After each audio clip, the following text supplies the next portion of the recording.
비가 내렸습니다. 4월의 비치고는 너무 무거웠습니다.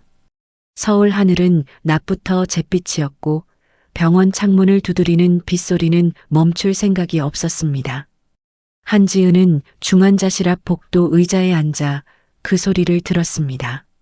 손에는 종이컵 하나, 커피는 이미 식어 있었습니다. 3시간째였습니다. 안으로 들어갈 수 없었습니다.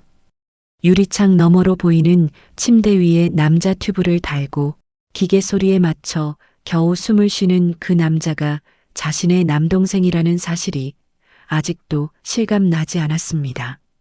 한지훈, 28살, 요리사를 꿈꾸던 남자. 사고는 사흘 전 새벽이었습니다. 술에 취한 택시 기사가 중앙선을 넘었고 조수석에 타고 있던 지우는 그대로 차에 끼었습니다. 다발성 골절의 뇌출혈, 긴급 수술만 3번이었습니다. 의사는 최선을 다하겠다는 말을 반복했습니다. 그 말이 얼마나 무서운 말인지 지은은 그제야 알았습니다. 한지은은 32살이었습니다. 경기도 외곽의 작은 초등학교에서 미술을 가르쳤습니다. 특별히 대단한 삶은 아니었지만 나쁘지 않은 삶이었습니다. 아이들이 처음으로 물감을 손에 묻히며 웃는 얼굴을 볼 때 그것으로 충분하다고 생각했습니다. 월급은 많지 않았습니다. 저축은 조금 있었습니다. 그것이 전부였습니다.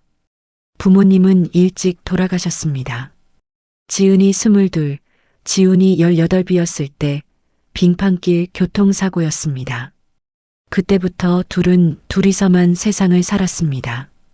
지은이 과외를 뛰며 생활비를 댔고 지훈은 누나의 눈치를 보면서도 씩씩하게 요리학교를 다녔습니다.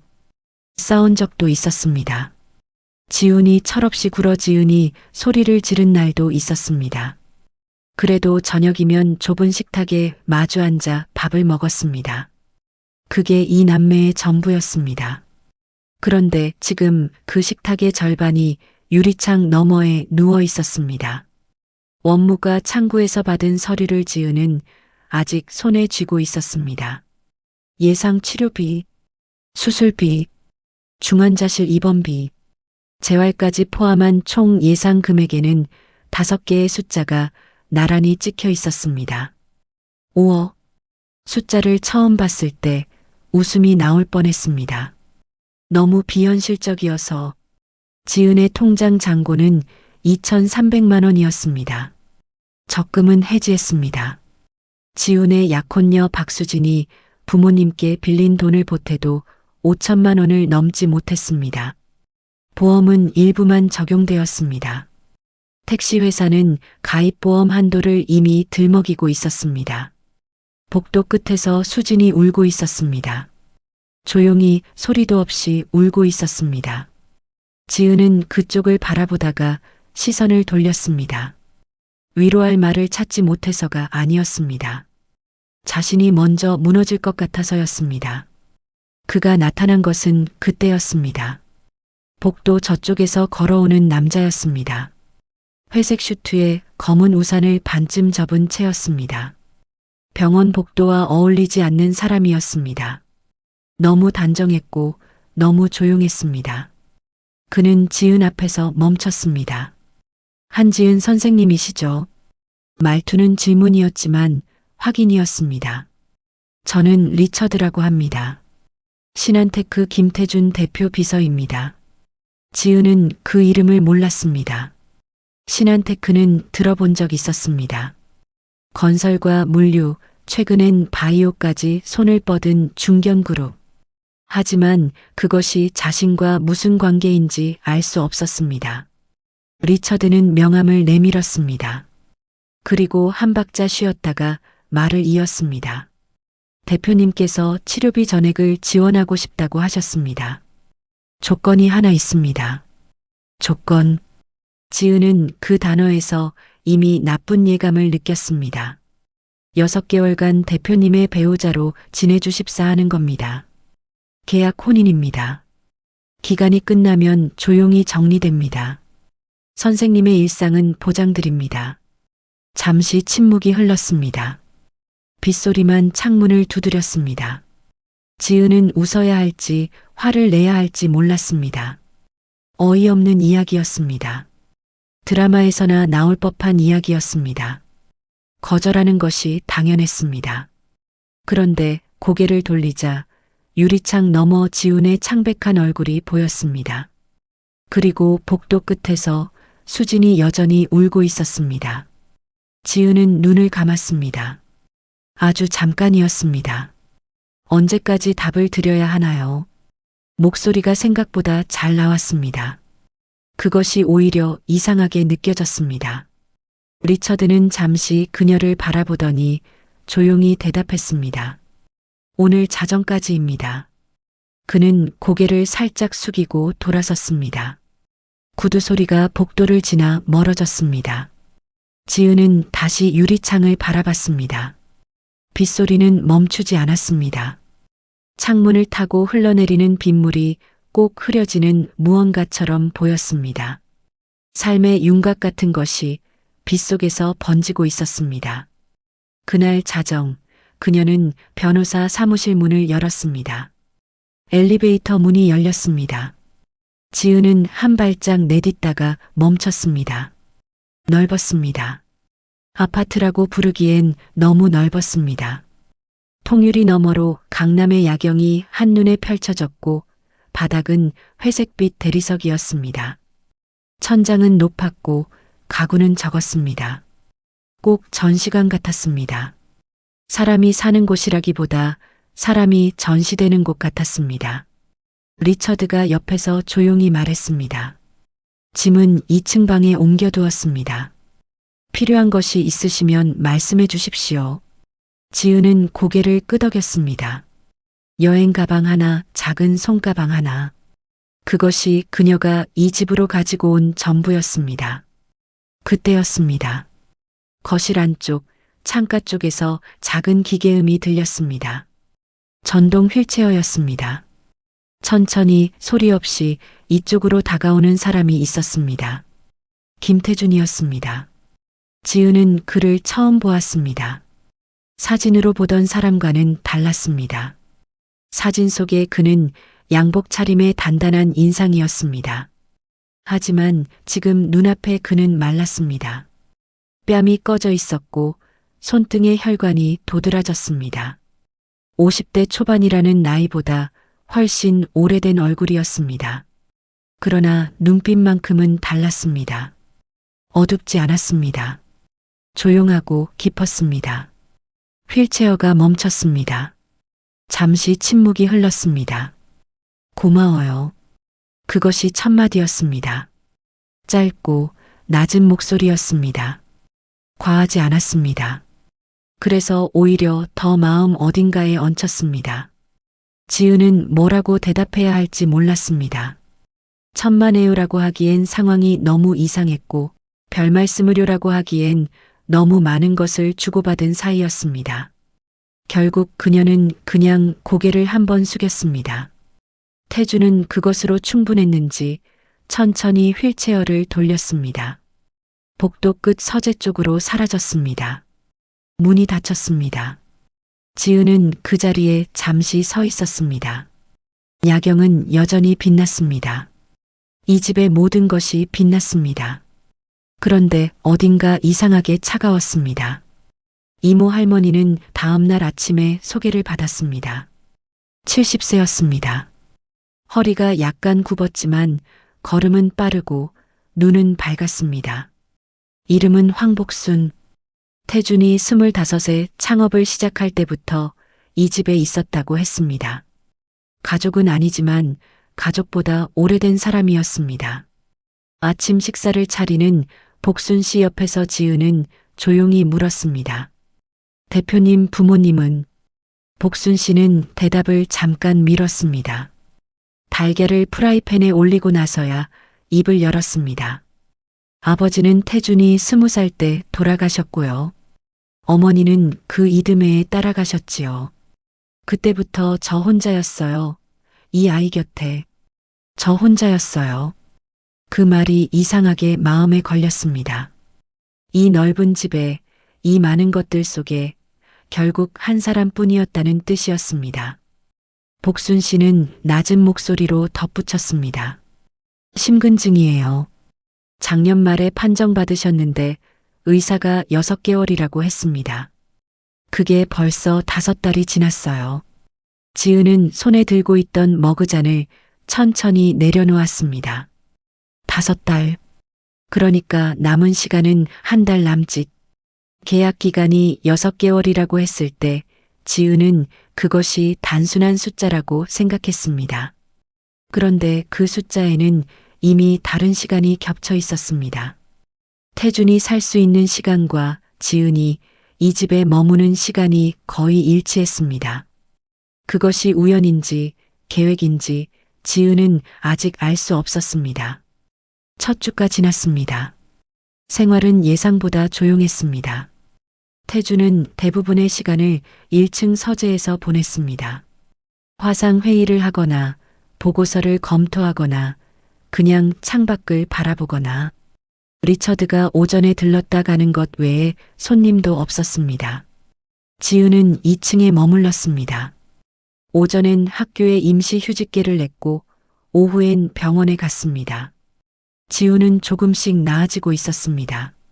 손가락을 미세하게 움직였다는 연락을 받은 날 지은은 병원 주차장에서 한참을 그냥 앉아 있었습니다. 울지는 않았습니다. 그럴 기운도 없었습니다. 집으로 돌아오면 저녁이었습니다. 복순 씨가 저녁을 차려두고 가면 지은은 혼자 식탁에 앉았습니다. 태주는 서재에서 혼자 먹었습니다. 마주 앉아 식사한 적은 한 번도 없었습니다. 그것이 불편하지는 않았습니다. 하지만 이상하기는 했습니다. 어느 날 밤이었습니다. 지은이 물을 가지러 내려왔을 때 서재 불빛이 켜져 있었습니다. 새벽 1시였습니다. 문 아래로 불빛이 새어나왔습니다. 안에서 소리는 없었습니다. 그냥 켜져 있었습니다. 지은은 그 앞에 잠깐 섰습니다. 노크를 할까 생각했습니다. 하지 않았습니다. 계약서에 그런 항목은 없었습니다. 관여하지 않는 것, 그것이 이 관계의 기본이었습니다. 그런데 발이 잘 떨어지지 않았습니다. 저 안에 사람이 있었습니다. 잠들지 못하는 사람이, 시간을 세고 있는 사람이. 지은은 결국 돌아섰습니다. 계단을 올라가면서 생각했습니다. 자신이 이 집에 온 이유는 분명했습니다. 지훈을 살리기 위해서 계약서에 서명했고 그것으로 끝이었습니다. 그런데 왜 자꾸 저 문이 마음에 걸리는 걸까요? 2층 방 창가에 앉아 지은은 오래 생각했습니다. 강남의 밤은 꺼지지 않았습니다. 불빛이 많을수록 그림자도 많았습니다. 이 집도 그랬습니다. 넓고 밝은데 어딘가 어두웠습니다. 빈자리가 많은 것처럼, 소리가 지워진 것처럼. 이게 정말 계약일까? 지은은 그 생각을 머릿속에서 지우려 했습니다. 감정을 개입시키지 않는 것, 그것이 자신을 지키는 방법이었습니다. 지훈이 낳고 6개월이 지나면 끝나는 일이었습니다. 그렇게 되뇌었습니다. 하지만 새벽 2시에도 서재 불빛은 꺼지지 않았고 지은은 좀처럼 잠들 수가 없었습니다. 소리가 났습니다. 둔탁하고 무거운 소리였습니다. 지은은 잠결에 들었습니다. 처음엔 꿈인 줄 알았습니다. 눈을 떴을 때 방 안은 고요했고 시계는 새벽 2시 40분을 가리키고 있었습니다. 그런데 또 들렸습니다. 낮고 짧은 소리, 사람의 소리였습니다. 지은은 일어났습니다. 카디건을 걸치지도 않고 방문을 열었습니다. 복도는 어두웠습니다. 계단 아래에서 희미한 불빛이 새어 올라왔습니다. 서재 쪽이었습니다. 계단을 내려갔습니다. 서재 문이 반쯤 열려 있었습니다. 지은은 그 안을 보았습니다. 태준이 바닥에 있었습니다. 휠체어가 옆으로 기울어진 채 쓰러져 있었고 태준은 그 옆에서 한쪽 팔로 바닥을 짚으며 몸을 일으키려 하고 있었습니다. 팔이 떨렸습니다. 일어나지 못했습니다. 이마에 땀이 맺혀 있었습니다. 지은은 뛰어들어갔습니다. 괜찮으세요? 대답 대신 태주는 고개를 들었습니다. 눈이 마주쳤습니다. 그의 눈에는 당황함도 부끄러움도 없었습니다. 그냥 지쳐 있었습니다. 아주 오래 지쳐온 얼굴이었습니다. 지은은 무릎을 꿇고 그의 팔을 잡았습니다. 가벼웠습니다. 이 사람이 이렇게 가벼운 사람이었나 싶었습니다. 병원 가셔야 해요. 아니요. 짧고 단호했습니다. 그냥 넘어진 거예요. 책상 서랍 두 번째 칸, 파란 약 가져다 줘요. 지은은 잠깐 그를 바라봤습니다. 항의하고 싶었습니다. 하지만 그의 목소리에는 타협의 여지가 없었습니다. 오랫동안 혼자 결정해온 사람의 목소리였습니다. 서랍을 열었습니다. 파란 뚜껑에 약통이 있었습니다. 물과 함께 가져갔습니다. 태주는 약을 받아 삼켰습니다. 등을 책상에 기댄 채 눈을 감았습니다. 지은은 그 옆에 앉았습니다. 일어나지 않았습니다. 일어날 수가 없었습니다.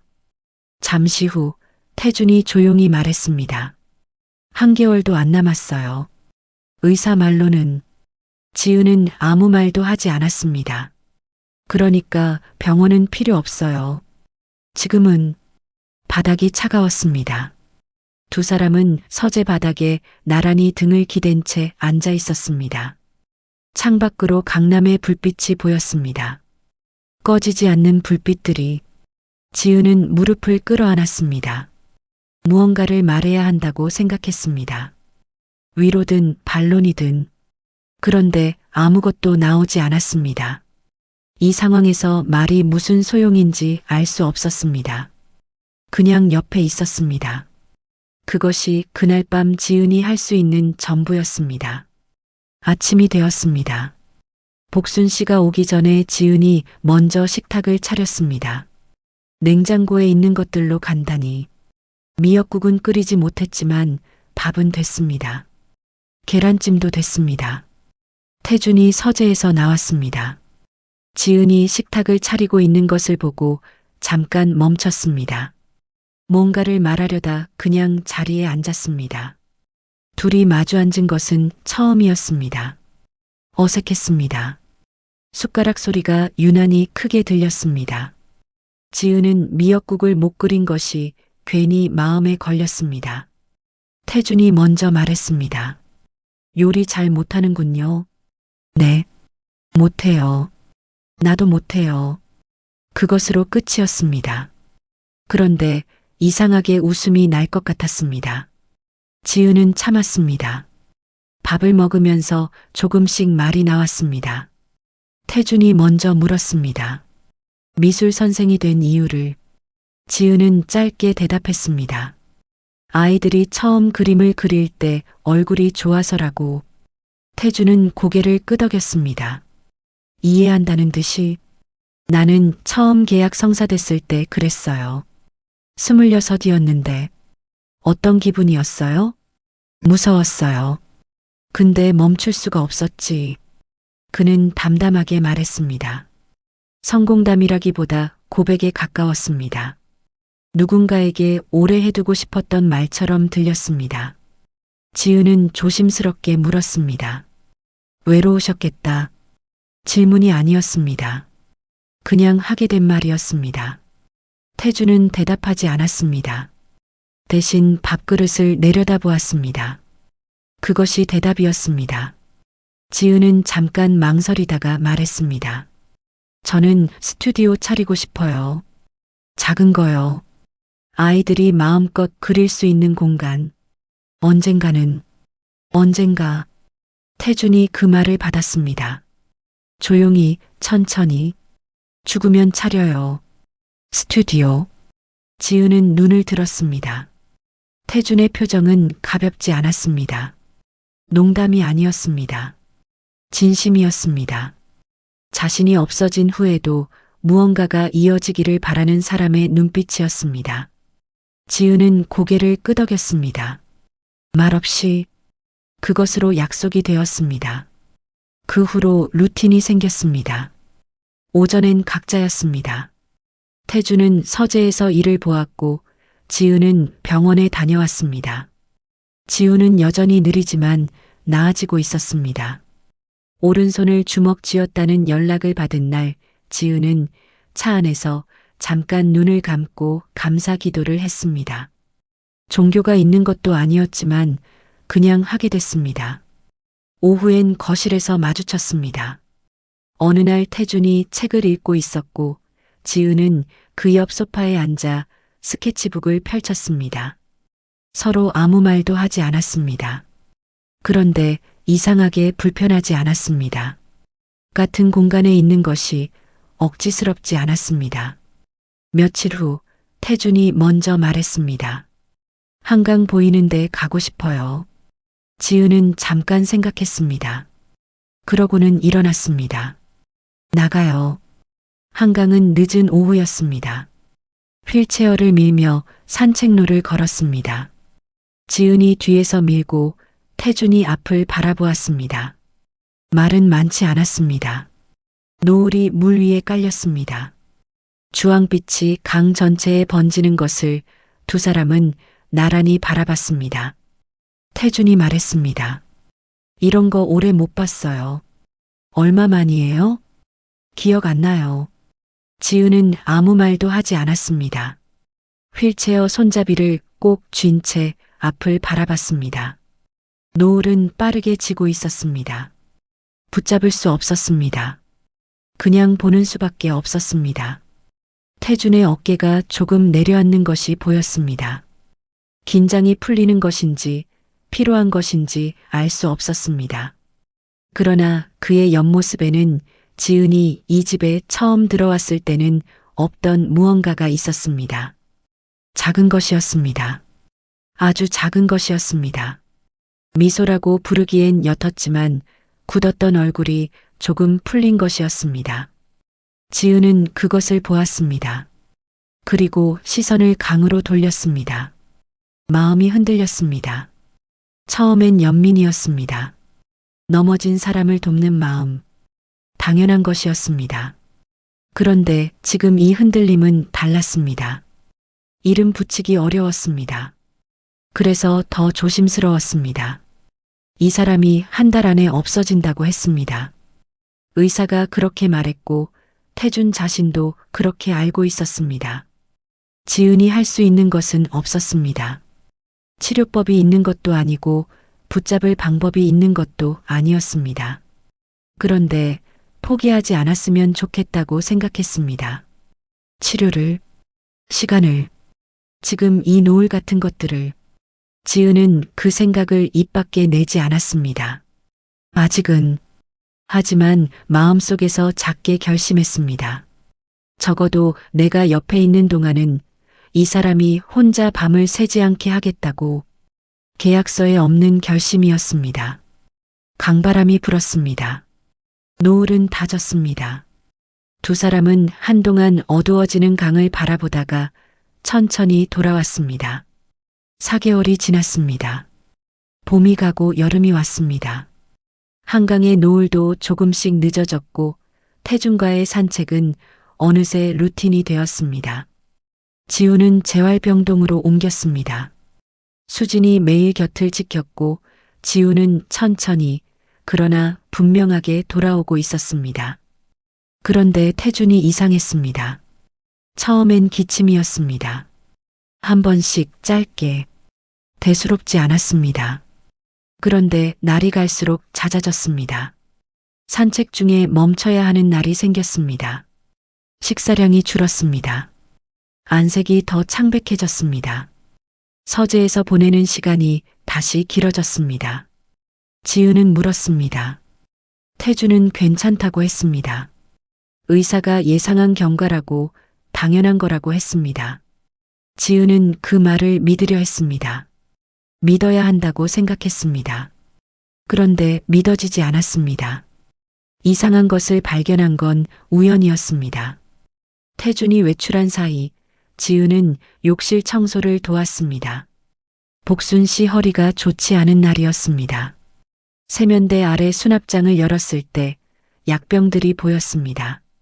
여러 개였습니다. 종류가 많았습니다. 이상한 건 라벨이었습니다. 병원 이름이 달랐습니다. 태준의 주치의는 강남의 한 대학병원 심장내과였습니다. 그런데 약병 중 2개는 다른 병원 이름이 찍혀 있었습니다. 처방 날짜도 최근이었습니다. 지은이 알지 못하는 진료였습니다. 약 이름을 사진으로 찍었습니다. 그냥 별다른 이유 없이 그날 저녁 리처드가 왔습니다. 매일 오는 것이 일상이었지만 그날은 눈에 들어왔습니다. 그는 작은 파우치를 꺼냈습니다. 흰색 캡슐 2알이었습니다. 대표님 영양제입니다. 처방된 겁니다. 태주는 자연스럽게 받아 삼켰습니다. 물 한 모금과 함께 지은은 그것을 바라봤습니다. 저 장면을 전에도 본 적이 있었습니다. 매일 봤습니다. 그런데 오늘은 달리 보였습니다. 욕실에서 본 약병들이 자꾸 떠올랐습니다. 복순 씨에게 물은 건 그날 밤이었습니다. 지은은 조심스럽게 꺼냈습니다. 리처드가 가져오는 영양제가 언제부터였냐고. 복순 씨는 잠깐 생각했습니다. 한 석 달 됐을 거예요. 리처드 씨가 의료 쪽 총괄하게 된 다음부터요. 의료 총괄이요? 복순 씨는 목소리를 낮췄습니다. 대표님이 건강이 나빠지시면서 회사 쪽 정리를 시작하셨거든요. 리처드 씨가 지분 일부를 상속받기로 돼 있어요. 오래된 약속이라고 들었어요. 지은은 가만히 있었습니다. 지분, 상속, 의료 총괄, 점들이 이어지는 것 같았습니다. 아직 선이 되지는 않았습니다. 그러나 이상했습니다. 분명히 이상했습니다. 잠을 이룰 수 없었습니다. 새벽 1시였습니다. 지은은 낮에 찍어둔 사진을 다시 봤습니다. 약 이름들을 검색했습니다. 심장약, 혈압약, 항응고제. 설명들이 나왔습니다. 이해하기 어려운 단어들이 많았습니다. 그러다 멈췄습니다. 리처드가 가져오는 캡슐 이름을 검색했을 때였습니다. 결과가 나왔습니다. 혈액 희석 계열. 그 자체로는 일반적인 약이었습니다. 문제는 용량이었습니다. 그리고 병용 금기였습니다. 태준이 이미 복용 중인 심장약과 함께 먹으면 안 되는 약이었습니다. 지은은 화면을 껐다가 다시 켰습니다. 다시 읽었습니다. 같은 결과였습니다. 카디건을 걸쳤습니다. 캡슐 파우치를 챙겼습니다. 리처드가 남겨두고 간 것이었습니다. 내일 것이라며 식탁 위에 놓고 간 것이었습니다. 밖으로 나왔습니다. 새벽 1시 반에 강남은 아직 불이 켜져 있었습니다. 24시간 약국은 세 블록 거리에 있었습니다. 지은은 뛰지 않았습니다. 뛸 수가 없었습니다. 다리가 이상하게 무거웠습니다. 약국 문을 열었습니다. 약사는 50대 여성이었습니다. 졸린 기색 없이 카운터에 앉아 있었습니다.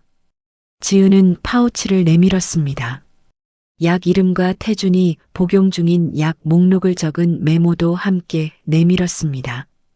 이거 같이 먹어도 되는 건지 확인해 주실 수 있어요? 약사는 캡슐을 들여다봤습니다. 메모를 읽었습니다. 표정이 바뀌었습니다. 천천히 그러나 분명하게. 이분 심근증 계신 거 맞죠? 네.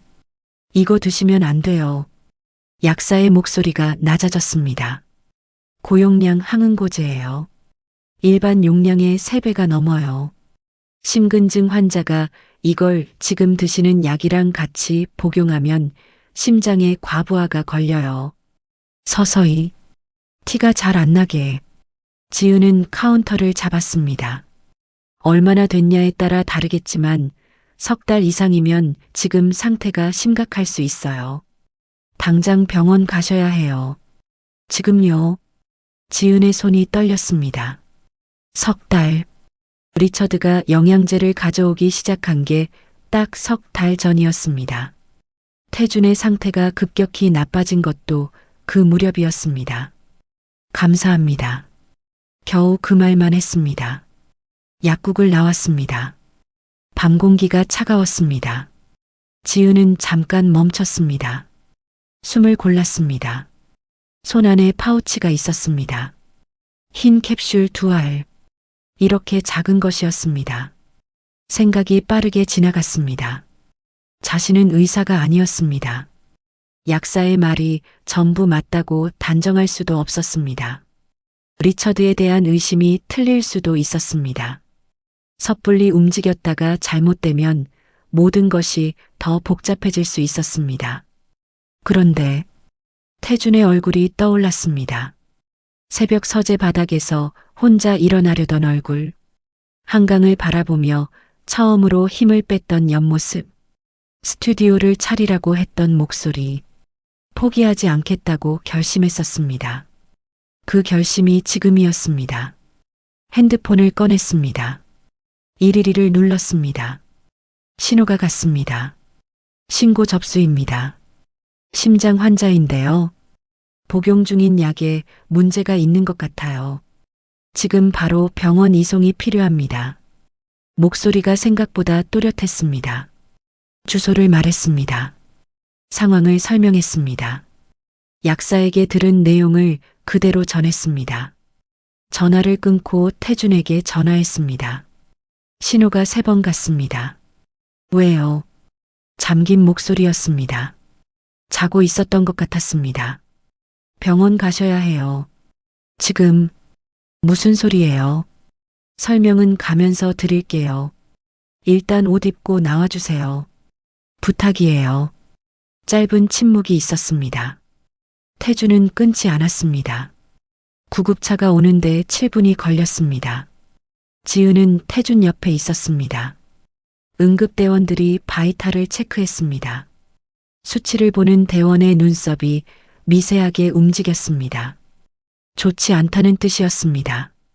이송 중에 태준이 지은의 손목을 잡았습니다. 세게 잡은 게 아니었습니다. 그냥 얹은 것이었습니다. 그러나 놓지 않았습니다. 지은도 놓지 않았습니다. 구급차 안은 흔들렸습니다. 사이렌 소리가 밤을 갈랐습니다. 창밖으로 가로등이 빠르게 지나갔습니다. 지은은 생각했습니다. 질문하지 않았다면 몰랐을 것입니다. 이상하다고 느끼고도 그냥 넘겼다면 또 하루가 지났을 것입니다. 그리고 또 하루가. 태준은 의사가 말한 기한대로 아무것도 모른 채 쓰러졌을 것입니다. 질문해야 살린다. 그 말이 머릿속에서 맴돌았습니다. 지은 자신에게 하는 말 같기도 했습니다. 이 집에 들어온 날부터 삼켜온 말들이 많았습니다.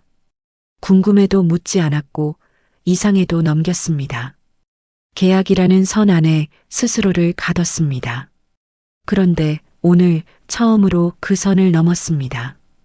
두렵지 않았습니다. 오히려 이상하게 오랫동안 묶여있던 무언가가 풀리는 것 같았습니다. 병원 응급실 불빛은 희고 강했습니다. 태준은 안으로 들어갔습니다. 지은은 대기실에 남았습니다. 플라스틱 의자에 앉아 파우치를 손 안에 쥔 채 기다렸습니다. 새벽 3시였습니다. 복도 저편에서 의료진이 빠르게 오가는 소리가 들렸습니다. 지은은 눈을 감지 않았습니다. 그냥 앞을 바라봤습니다. 한 가지만 생각했습니다. 살아야 한다고, 꼭 살아야 한다고. 스튜디오 약속을 아직 지키지 못했습니다. 노을을 더 봐야 했습니다. 식탁에서 마주 앉은 날이 고작 몇 번뿐이었습니다. 할 말이 아직 많이 남아 있었습니다. 결과는 사흘 만에 나왔습니다. 혈액 검사 수치를 본 담당 의사는 오래 말이 없었습니다. 그리고 천천히 입을 열었습니다. 비소 성분이 검출되었습니다. 미량이지만 지속적이었습니다. 고용량 항응고제와 함께 누적된 결과였습니다. 심근증 자체보다 그것이 태준의 몸을 더 빠르게 갉아먹고 있었습니다. 경찰은 리처드를 불렀습니다. 최민준, 신한테크 비서. 사흘이 채 지나지 않아 그는 구속되었습니다. 압수한 노트북에서 위조 서류가 나왔습니다. 태준의 도장이 찍힌 집은 이전 동의서였습니다. 이메일 기록도 나왔습니다. 외부 투자자와 주고받은 것들이었습니다. 신한테크 인수를 논의한 내용이었습니다. 날짜는 석 달 전부터 시작되어 있었습니다. 영양제를 가져오기 시작한 날과 같았습니다. 지은은 그 사실을 병원 복도에서 전해 들었습니다. 형사가 조용한 목소리로 설명했습니다. 지은은 고개를 끄덕였습니다. 별다른 말을 하지 않았습니다. 손이 떨리지도 않았습니다. 이미 알고 있었던 것이 확인되는 느낌이었습니다. 그보다 먼저 듣고 싶은 말이 있었습니다. 태준의 병실은 6층이었습니다. 창밖으로 여름 하늘이 보였습니다. 오전에 햇살이 커튼 사이로 들어왔습니다. 태준은 침대에 반쯤 기댄 자세로 앉아 있었습니다. 안색이 달랐습니다. 나흘 만에 달랐습니다. 의사가 말했습니다. 심근증은 여전히 있지만 검출된 독성 물질이 제거되면서 심장 수치가 안정되고 있다고. 부정맥이 남아있지만 경미한 수준이라고. 6개월 시한부라는 진단은 독이 만들어낸 결과였을 가능성이 높다고. 살 수 있다는 뜻이었습니다. 지은은 그 말을 복도에서 들었습니다. 의사가 나간 후 잠깐 벽에 등을 기댔습니다. 눈을 감았습니다. 숨을 한번 길게 내쉬었습니다. 울지 않았습니다. 그럴 것 같았는데 눈물이 나오지 않았습니다. 대신 가슴 어딘가가 천천히 내려앉는 것 같았습니다. 오랫동안 들고 있던 무거운 것을 내려놓는 것처럼. 병실 문을 열었습니다. 태준이 창밖을 바라보다가 고개를 돌렸습니다. 두 사람은 잠깐 마주봤습니다. 들었어요? 태준이 먼저 말했습니다. 네. 살 것 같대요, 나. 담담한 말투였습니다. 그런데 목소리 끝이 조금 달랐습니다. 평소보다 조금 낮았습니다. 스스로도 믿기지 않는 사람의 목소리였습니다. 지은은 침대 옆 의자에 앉았습니다. 다행이에요. 그 말 외에는 아무것도 나오지 않았습니다. 하지만 그것으로 충분했습니다. 태준도 더 말하지 않았습니다. 창밖 햇살이 병실 바닥을 가로질렀습니다. 두 사람은 한동안 그냥 그렇게 있었습니다. 이틀 후였습니다. 태준이 먼저 말을 꺼냈습니다. 지은 씨. 지은은 책을 읽다가 고개를 들었습니다. 매일 병문안을 왔습니다. 다른 이유가 없었습니다. 그냥 오게 됐습니다. 4개월이었는데. 태준은 창밖을 보면서 말했습니다. 바깥에는 여름 구름이 느리게 움직이고 있었습니다. 내 인생에서 가장 시끄러운 4개월이었어요. 지은은 잠깐 생각했습니다. 시끄러웠어요? 누가 밥 차려주고, 누가 산책 가자고 하고, 밤에 서재 불 꺼라 하고. 지은은 말없이 들었습니다. 근데 그게 좋았어요. 그 4개월이 내 인생에서 제일 행복한 시간이었어요. 병실이 조용했습니다. 복도에서 카트 소리가 멀리 지나갔습니다. 태준이 지은을 바라봤습니다. 진짜 부부 어때요? 우리. 지은은 책을 덮었습니다. 천천히. 태준을 봤습니다. 그의 눈이 흔들리지 않았습니다. 오래 생각한 사람의 눈이었습니다. 저도요. 짧게 말했습니다. 태준이 먼저 고개를 돌렸습니다. 창밖을 봤습니다. 귀끝이 조금 붉었습니다. 지은은 그것을 보고 시선을 책 표지로 내렸습니다. 마음이 따뜻했습니다. 설레는 것과는 달랐습니다. 오래된 것이 제자리를 찾는 것 같은 그런 따뜻함이었습니다. 지훈의 결혼식은 10월이었습니다. 재활을 마친 지훈은 왼쪽 다리를 약간 절었지만 혼자 걸었습니다. 수진의 손을 잡고 버질로드를 걸었습니다. 지은은 하객석 맨 앞줄에 앉아 그 모습을 바라봤습니다. 울었습니다. 이번엔 울었습니다. 조용히 소리 없이 손수건을 꽉 쥔 채로 옆에서 태준이 손수건을 하나 더 내밀었습니다. 지은은 받았습니다. 고맙다는 말을 하지 않았습니다. 하지 않아도 됐습니다. 지훈이 혼인 서약을 읽는 동안 지은은 그 목소리를 들으며 생각했습니다. 4월의 빗속에서 변호사 사무실 문을 열던 날을, 아무것도 없는 손으로 서명을 하던 날을, 그때는 이 자리를 상상하지 못했습니다. 지훈이 결혼식장에서 웃고 있는 것을, 자신의 옆에 사람이 있는 것을, 삶은 예상보다 복잡했습니다. 그리고 예상보다 따뜻했습니다. 신한테크는 이듬해 봄에 정리됐습니다. 태주는 회사를 매각했습니다. 미련이 없지는 않았을 것입니다. 그러나 담담했습니다. 매각 대금의 일부로 재단을 설립했습니다. 이름은 희망의료재단이었습니다. 치료비를 감당하지 못하는 가족들을 위한 재단이었습니다. 지은과 태준이 함께 지은 이름이었습니다. 두 번째 서명이었습니다. 첫 번째와 달리 이번엔 손이 떨리지 않았습니다. 제주의 집은 바다가 보였습니다. 크지 않았습니다. 마당이 있었고 마당 한쪽에 작은 독채가 붙어 있었습니다.